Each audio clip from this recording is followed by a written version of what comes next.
Previously on Wentworth, Margot Gaffney attacked Ali in the shower block and Sandy Edwards tackled Margot to the ground and saved Ali. Ali then asked Sandy if she could get her a shiv. Linda Miles was rushed into hospital and Will told Jake that he can't ever see Linda returning to Wentworth. Frankie had some good news for Boomer that the courts have agreed to her appeal. Janet's sister, Chrissy Latham, gave Vera and Rita the lowdown on Blackmore and Ernest's Craven. Rita discovered that Craven had both her and Ruby transferred to Blackmore to have them both killed in revenge for Craven's good friend Detective Jonesy. Both Craven and top dog Nola Mackenzie have been injecting Ruby with heroin and eventually they are going to give her a fatal dose. Lou and Travis stole Olivia's credit cards and anything that was worth any money, and before they set off in Olivia's car, Lou poured petrol all around Olivia and set fire to the house. And Rita found Vera in the Blackmore shower block where Vera had been brutally ganged by Nola Mackenzie's friends. And Vera was transferred to Sinclair after Vera was in a state of catatonic shock. And of course, Joan Ferguson was there using a fake name of Karen Smith and was horrified to see Vera in this state.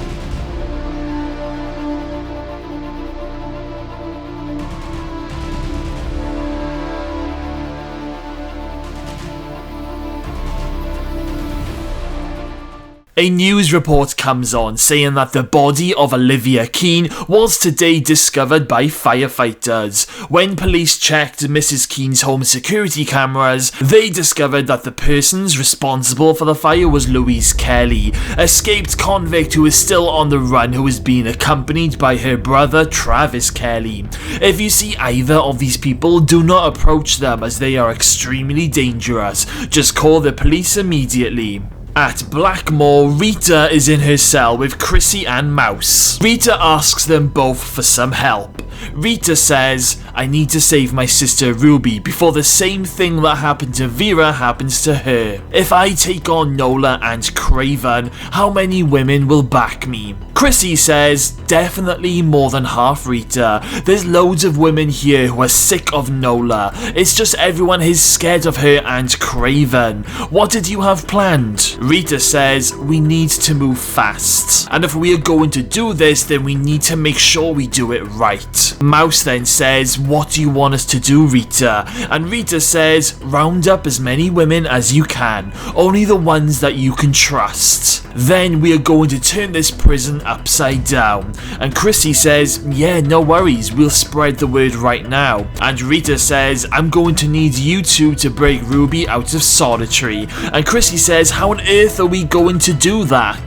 To which Rita says, "I'm going to challenge Nola to a fight in the yard. Let's see how tough she really is. But while I'm doing that, you two are going to get some tools from the workshop." And Chrissy says, "Okay, but you're gonna need some backup in the yard. Let me chat to some of the girls and I'll get back to you."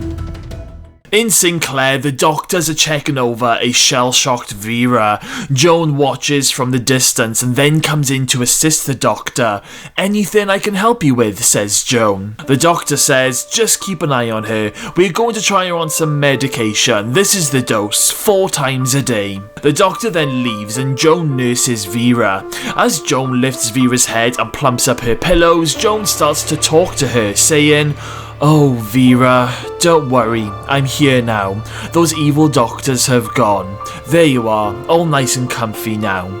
Joan just looks down at a blank Vera, and Joan then says, "Vera, can you hear me? It's Joan. Vera, listen to me. You have to snap out of this. You need to come back to me and tell me who did this to you." Joan pauses and waits to see if Vera gives off any reaction, but she doesn't. Vera just continues to stare into space.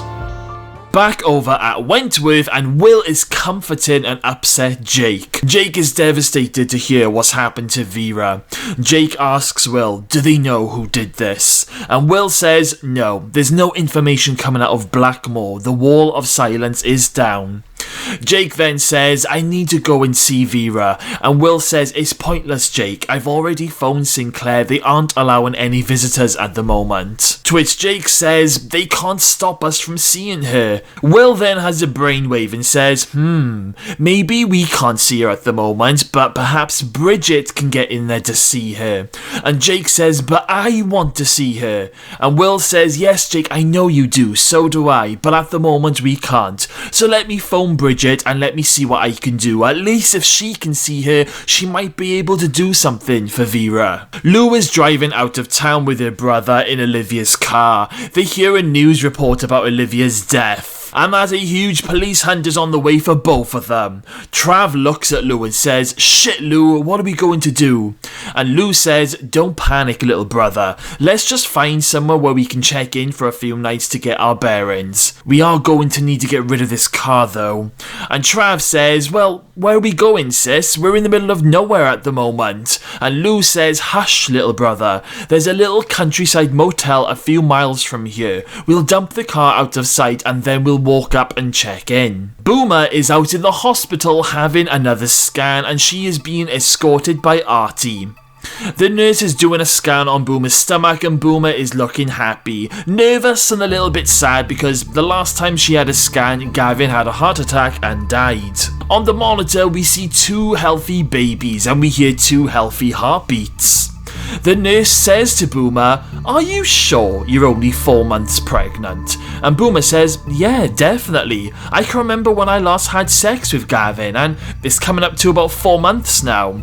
The nurse then says, well, that is very strange. Going by this scan, I would have said you were closer to 6 months. Boomer then nervously looks at Artie and then looks back at the nurse. And the nurse then says, what's wrong? And Boomer then sheepishly says, well, actually, there is a possibility I could have got pregnant earlier and maybe not realised. The nurse then says, do you care to elaborate on that? And Boomer says, well, before me and Gavin did have sex, he was kind of wanking off into a sandwich bag and giving me his spoof. The nurse then bursts out laughing, and Boomer then laughs with the nurse, and Artie just doesn't know where to look.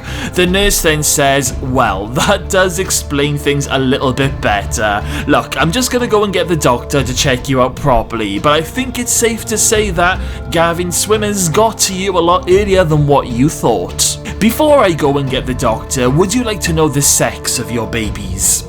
And Boomer says, oh wow, yes please. The nurse then says, you're having 2 baby girls. And Boomer has happy tears in her eyes and says, oh my god, wow, that's amazing. I'm going to have 2 daughters. Artie then congratulates Boomer and Boomer says, thank you Mr. Birdsworth. Over in H1 and Maxine is having a cuppa with Ali. Ali says to Maxie, I hope everything's going okay for Boomer. And Maxine says, yeah, I hope so too. Do you know, I still can't quite believe that she's having twins. Ali bursts out laughing and says, yeah, I know, it's mental. After all this time too. Ali then goes off topic and says, so Maxie, what happened to you on the outside?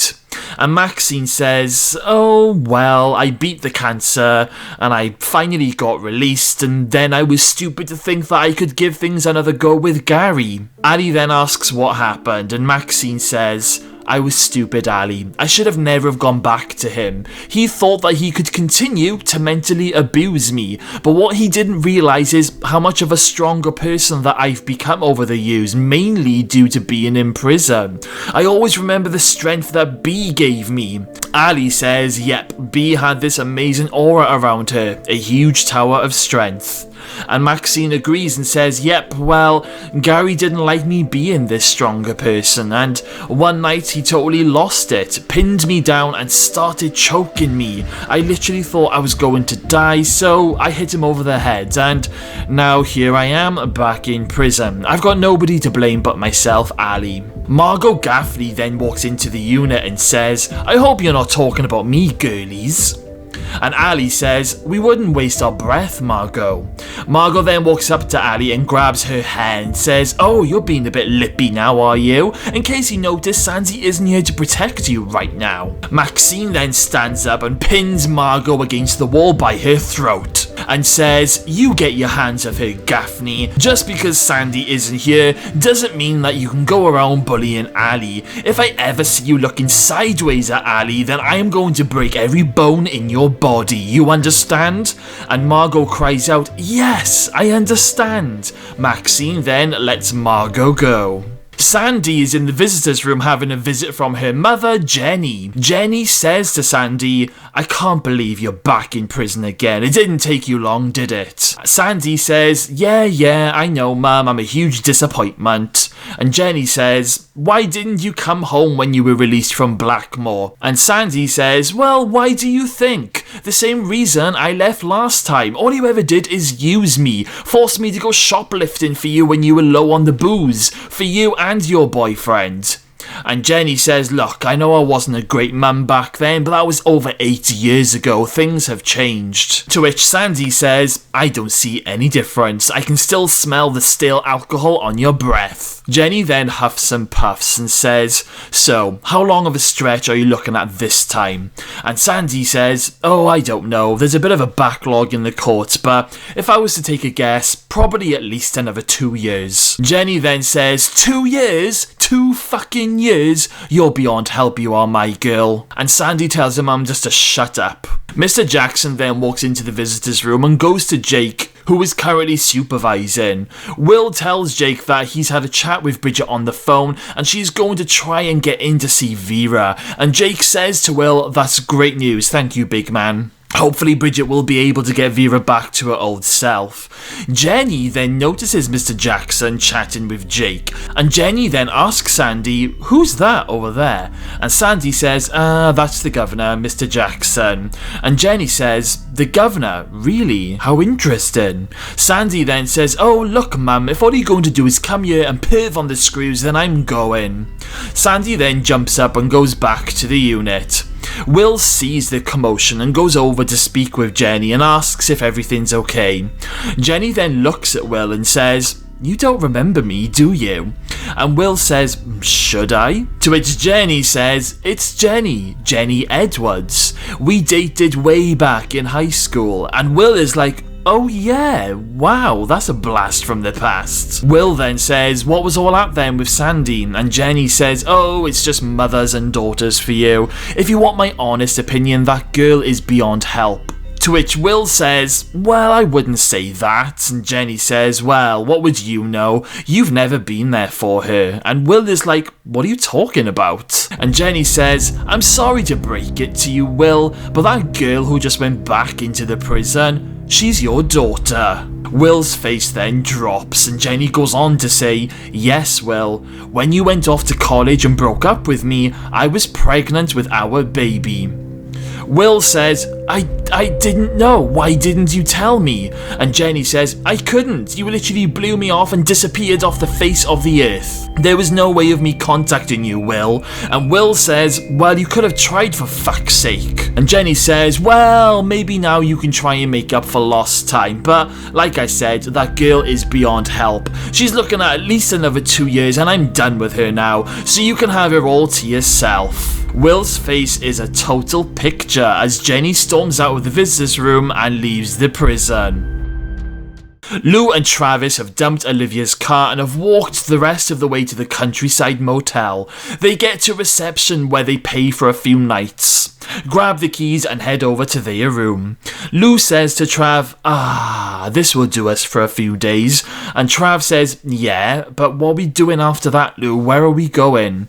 And Lou then says, I wish you'd stop worrying, little brother. For the next few days we need to keep our heads down while I try and contact an old friend who can make us some fake passports. Once we get them, then we can leave the country. Just sit tight, little brother. Boomer is on the way back from the hospital with Artie, and Artie says, how you feeling, Jenkins? And Boomer says, I'm over the moon, Mr. Birdsworth, I really am. Artie says it must have come to a bit of a shock when you found out that you're nearly 6 months pregnant and not 4. And Boomer says, yeah, that is a bit crazy. Hey, maybe that's why I'm having twins, because of the amount of spoof I shoved up me. And Artie then bursts out laughing, and Boomer then says, do you know what I'm going to call my little girls, Mr. Birdsworth? I'm going to call them Liz, after your mum, and B, after a good friend of mine. Liz and B. The world won't know what's hit it when they come into this world. And Artie says, that's beautiful, Jenkins. Absolutely beautiful. Over at St. Clair, and Bridget has arrived to see Vera, and Joan watches Bridget and a doctor enter Vera's room from a safe distance. Bridget can't believe the state on Vera. She asks the doctor what's the diagnosis, and the doctor says, well, she's clearly in a catatonic state of shock at the moment, but we are trying her on some medicine, and we're going to be doing some daily methods to see if we can bring her out of this. But I have to be honest, Miss Westphal, there is a chance that she may not ever come back to us. I've seen it happen before. Bridget has a worried look on her face and sits next to Vera, and she says, Vera, you've got to come back to us, Vera, you've just got to. Back over to Blackmore, and Chrissy and Mouse have finished spreading the word to the women that Rita is going to take on Nola Mackenzie. Rita then goes to the Blackmore laundry to tell Nola that she challenges her for top dog. Nola looks at Rita and says, you really want to do this, Connors? And Rita says, hell yeah, I'm going to rip you in half. Outside in the exercise yard this afternoon. Winner takes all. Some of the women in the laundry are looking around and looking shocked that Rita has just come up and challenged Nola. Rita then leaves and heads back to her cell. The word of the fight spreads around Blackmore and gets back to Officer Carlson, who ends up telling Craven about the fight. Carlson says to Craven, do you think Mackenzie has it in her to take on Connors? And Craven says, of course she can. Connors is no match for Mackenzie. Carlson says, I don't know, Mr. Craven. Have you checked Connors' file? She beat a prisoner to death in Wentworth. I'd say Mackenzie should be a little bit worried. Craven then says, look, she will be fine. She has the support of the women to back her up. I think it's Connors who should be worried. Back in Rita's cell, and Rita talks to Chrissy and Mouse, and Rita says, right, while I'm beating Mackenzie to a pulp, you two are going to break Ruby out of solitary. Chrissy says, okay, but what happens after that? Rita says, then we burn this prison to the ground, and I mean really burn it. We need to destroy this prison and Craven's regime so we can all be transferred to a safer prison. It's the only way me and Ruby are going to survive this. Chrissy says, burn the whole prison down, and how are we gonna manage that with all the screws? I mean, they've got guns and they won't be afraid to use them. Rita says, look, I know it's going to be dangerous, very dangerous, but this is the only way any of us are going to get out of this in one piece. Because even when I do beat Nola in the fight, what then? Craven is still going to kill both me and Ruby and anyone else in this prison. If you want me to destroy Nola and Craven, we have to do it this way. Chrissy and Mouse look at each other and say, okay, Rita, we're with you. What do you want us to do? Rita then says, right, Mouse, you're constantly on cleaning duty. Can you get enough flammable liquids to start enough fires in different places? And Mouse says, yeah, of course, no worries, Rita. And Rita then says, Chrissy, I want you to spread the word with the women about the fire, but for God's sake, be careful. Because if the screws find out about this, then they will lock us all up. And Chrissy says, yeah, no worries, Rita. I know who to speak to. Leave it with me. When are you taking her on? And Rita says, this afternoon's exercise yard. We have to move quickly. Back at Sinclair, and Bridget leaves in tears after seeing Vera in the state that she's in. Joan goes into Vera's room and chats to her, saying, Vera, can you hear me? Please make some sort of movement or noise just to let me know that you can hear me. What is it that I can do to bring you back, Vera? Do you want baby Grace? Joan pauses, but there's still no movement from Vera. Joan feels absolutely powerless and says, when I find out who did this to you, Vera, they will pay. A mother needs her daughter. Grace needs her mother. Vera then moves her fingers and Joan looks at Vera in disbelief. Joan then says, Vera, come on Vera, you have to come back to me, please Vera. Vera's face then starts to twitch, almost as if she's fighting to come back. Joan continues to say, come on Vera, come on. What is it I need to say? Come on Vera, please, what should I say? Should I say Baby Grace, or Jake Stewart, or Will Jackson, or Vinegar Tits? Vera then leaps up with a massive gasp. Joan has a shocked look on her face. Vera gets her breath back and Vera looks at Joan as Joan sits on the bed. Vera then gives Joan a massive hug and bursts into tears. Back at Blackmore and it's nearly time for the fight. Chrissy tells Rita that there are more and more women coming over to our side because of the way she stood up to Nola in the laundry. Rita says, right, get all the women who are on our side to start fires all around the prison in every single room while I am fighting Nola, because all eyes will be on me and Nola in the yard and it will be the perfect opportunity. And tell the women to make these fires good and big. We want this prison destroyed, and tell them to stop at nothing. Hopefully once I've beaten Nola, the rest of the women will come over to our side and then no one will stop us. Back at Sinclair and Vera and Joan are talking on the bed. Joan asks Vera what happened at Blackmore and Vera says, it's a horrible place, Joan. It's not a prison, it's a torture house. It goes against everything that I ever stood for as a prison officer. I don't understand how they're getting away with it. Joan then says, who did this to you, Vera? And Vera says, I don't know the women's names. They dragged me to the shower block from my cell, and I saw at least 3 Blackmore officers just standing back and watching as I was being dragged down the corridor. Not one of them lifted a finger to help me. Then, once these women got me into the shower block, they ripped all my clothes off, and they told me that this is a message from Governor Craven. And then I felt this awful pain down below, and before you know it, Joan, I blanked out. All I had in my head was Grace, and I couldn't move or do anything. Joan then says, Governor Craven, what a monster. Vera then asks Joan, what are you doing here in Sinclair? And Joan says that she's using a fake name, Karen Smith, to raise enough money to leave the country and start afresh. And Joan tells Vera that she has to call her Miss Smith in here. Vera then says, I'm going to be stuck in here for the rest of my life, Joan. And Joan then says, no, you're not, Vera. Listen to me. I'm going to tell the doctor that you have woken up, and then I'm going home because it's the end of my shift, but I'll be back in the morning with a plan to get you out of here. And Vera says, what do you mean, Joan? To which Joan says, leave it with me, Vera. And Joan then goes to tell the doctors that Vera is awake before leaving. Joan then gets back to the deserted house where Dr. Miller is still tied up against the wall. Joan looks at Dr. Miller and says, sorry, Dr. Miller, I think we are going to have to change our plans.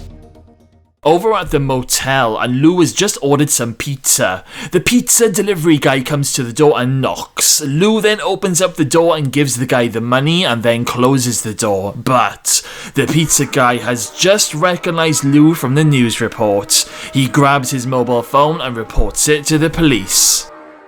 Back at Wentworth, and Will is still reeling from the shocking news that Sandy Edwards is his daughter, sitting in his office and just staring into space. Jake comes in and tells Will that Vera has woken up, and Will says that's fantastic news, Jake. Jake then says, are you okay, Will? You look a little bit unwell, if I'm honest. And Will says, yeah, I'm okay, Jake, just got a lot on my mind at the moment. Jake then leaves the office and Will looks at the security cameras on his laptop and zooms in on Sandy, who is in the yard chatting with the H1 girls, and Will has tears in his eyes. Over at Blackmore, and it's time for the fight. Rita heads over to the Blackmore exercise yard where she sees a huge circle of women who start booing when Rita arrives. Nola then arrives from the other side of the exercise yard and the women start to cheer. Rita looks at Nola as Nola has a smirk on her face. Craven and Carlton are watching everything from his office window and are taking bets on who's going to win. Some of the women who are backing Rita are going around the prison getting ready to start some fires. Chrissy and Mouse grab some tools that they've hidden in their cell and they head down to Solitary. Back in the yard, Nola says to Rita, "Are you absolutely sure you want to do this, Connors?" And Rita says, "Yes, I'm ready, bitch." Nola then whips out a shiv and runs at Rita, but Rita manages to move out of the way and Nola keeps on whipping the shiv at Rita but keeps missing. The women scream and cheer Nola on, and as Nola goes to take another stab at Rita, Rita lifts her leg and kicks Nola between the legs. Nola buckles down in pain and Rita then grabs Nola and smashes her hand over and over again against the brick wall until she drops the shiv. Nola then punches Rita in the guts a few times and Rita uppercuts a punch at Nola, causing Nola to fall back onto the floor. Rita then sits on top of Nola and punches her in the face, but Nola then grabs Rita by the hair and the both of them end up rolling around on the floor, throwing punches at each other. Nola then bites Rita's ear and Rita screams out in pain. Nola almost bites Rita's ear off until she lets go and manages to break away from Rita for a moment. They both end up back on their feet and the punches start flying, both landing hits on each other, but Rita then grabs Nola's arm as she punches and twists it backwards before completely snapping it into two. Nola then falls to her knees and Rita then hits Nola in the face one more time, causing Nola to fall onto her back. Rita then sits on Nola one more time and grabs her shirt and lifts her up. Rita looks into Nola's eyes and says, "Say hello to Drago for me." Rita then punches Nola over and over again and the final punch is so hard, Rita actually breaks Nola's neck from the force. The women can't believe what they've just witnessed. Rita stands up and looks at them all. Craven and the officers watch from his office window as Nola lies dead on the ground covered in blood. Rita then looks at the women and says, "I am the top dog now," and the women then cheer Rita's name. All of a sudden the alarms go off and smoke starts to appear from all different directions from the prison. The prison is on fire. Craven orders the officers to round up the women, but Rita tells the women in the yard to destroy the prison, destroy everything in sight, and let's burn this place to the ground. The women then cheer and they run into every direction of the prison, smashing the prison to bits and setting fire everywhere where they can. Some of the women throw fire bombs into each and every cell.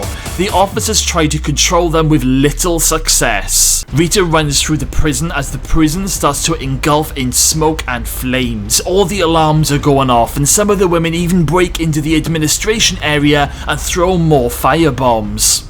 Chrissy comes running from Solitary and grabs Rita, saying they couldn't get Ruby out of Solitary.